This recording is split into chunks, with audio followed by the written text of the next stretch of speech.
আসসালামু আলাইকুম আমার প্রিয় বন্ধুরা। আশা করি তোমরা সবাই ভালো আছো আর আমিও ভালো আছি। আর মা আজকে বাসায় রান্না করছে শীতের সুস্বাদু রেসিপি লাউ দিয়ে মায়ের হাতে শোল মাছের মজাদার ঝোল রেসিপি। শীত তো প্রায় চলেই যাচ্ছে আর মায়ের হাতে এই লাউ দিয়ে শোল মাছের রেসিপিটা খেতে এতটা সুস্বাদু হয় যে শীত ভরে প্রায় হচ্ছে এই মজাদার রেসিপিটা খাওয়া হয়েছে। আর শীত চলে গেলে তেমন কিন্তু স্বাদও পাওয়া যায় না লাউয়ের। আসলে মায়ের হাতের রেসিপি বলে কথা, আমি এরকম লাউ আর শোল মাছের রেসিপি আর কারো হাতে স্বাদ পাইনি। তাই ভাবলাম বন্ধুদের সাথেও শেয়ার করা যাক। আর মা এখানে লাউ দিয়ে শোল মাছের মজাদার রেসিপি রান্না করার জন্য পাতিলে সয়াবিন তেল অ্যাড করে দিল বেশি করে, আর অল্প একটু পেঁয়াজ কুচি দিয়ে দিল দুটার মতো। মা হচ্ছে যে কোনো ঝোল রেসিপি রান্না করার জন্য পরিমাণে অল্প একটু পেঁয়াজ কুচি দেয় আর নেড়েচেড়ে পেঁয়াজটা এখন লাল করে নিল। সাথে মা বেশি করে মরিচ আর হলুদের গুঁড়া আর সাথে পরিমাণ মতো অল্প একটু পানি দিয়ে দিচ্ছে। এখন নেড়েচেড়ে ভালো করে মশলাটা কষিয়ে নিচ্ছে। আর মশলাটাতে মা দিয়ে দিচ্ছে রসুন বাটা, যেটা মা প্রতি রান্নাতেই দিয়ে থাকে, দারুণ একটা ফ্লেভার আসে রান্না থেকে। আর সাথে এখন মা দিয়ে দিচ্ছে পরিমাণ মতো লবণ, দিয়ে আবারও হচ্ছে ভালো করে নেড়েচেড়ে মশলাটা কষিয়ে নিচ্ছে। কারণ এরকম ঝোল রেসিপিটাতে মশলাটা যত বেশি কষানো হবে রেসিপিটা খেতে ততটাই ভালো লাগে। আর এখন হচ্ছে আগে থেকে ধুয়ে রাখা মা শোল মাছের পিসগুলো দিয়ে দিচ্ছে। আমার যে বন্ধুরা এই খাবারটা ট্রাই করেছো অবশ্যই কিন্তু তোমরা জানো যে লাউ দিয়ে শোল মাছের রেসিপিটা খেতে কতটা ভালো লাগে। আর সেটা যদি হয় আমার মায়ের হাতের রেসিপি তাহলে তো কোনো কথাই নেই। আর মা শোল মাছগুলো ভালো করে কষিয়ে প্লেটে তুলে রাখলো।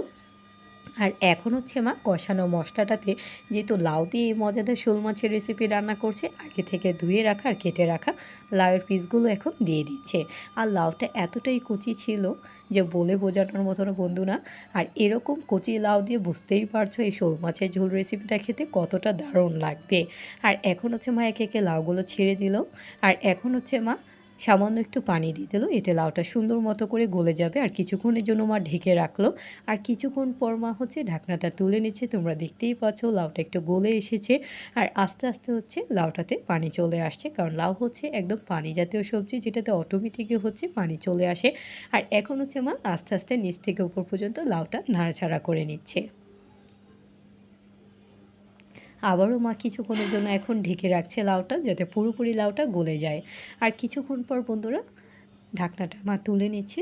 দারুণ একটা ফ্লেভার আসছে বন্ধুরা, যা তোমরা পাচ্ছ না। আর তোমরা দেখতেই পাচ্ছ লাউটা কিন্তু পুরোপুরি গলে আসছে। আবারও মা হালকা হালকা করে নাড়াচাড়া করে নিচ্ছে নিচ থেকে ওপর পর্যন্ত। আর মা সবসময় এরকম শোল মাছ দিয়ে লাউ দিয়ে রান্না করলে দেশি টমেটো দিয়ে দেয়। আর শীতের সময় তো এই দেশি টমেটো অ্যাভেলেবেল পাওয়া যায়, যেটাতে কালারটা যেমন দারুণ আসে, খেতেও কিন্তু দুর্দান্ত লাগে। আর এখন হচ্ছে মা আগে থেকে কষিয়ে রাখা শোল মাছগুলো দিয়ে দিল, যেহেতু টমেটোগুলো গলে গিয়েছে আর লাউটাও গলে গিয়েছে।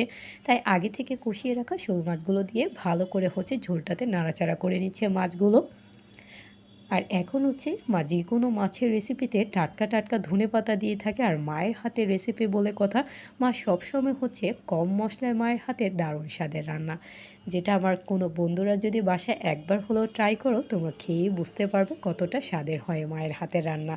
আসলে প্রতিটা সন্তানের কাছে মা তার মায়ের হাতের রেসিপি খেতেই আসলেই সুস্বাদু লাগে। আর লাইক কমেন্ট শেয়ার করতে ভুলবে না। যারা যারা আমাকে সাপোর্ট করছে অসংখ্য ধন্যবাদ। যারা এখনও সাপোর্ট করে ফলো আমার নিত্য নতুন ভিডিও দেখার জন্য। Thanks for watching my video. Allah Hafiz.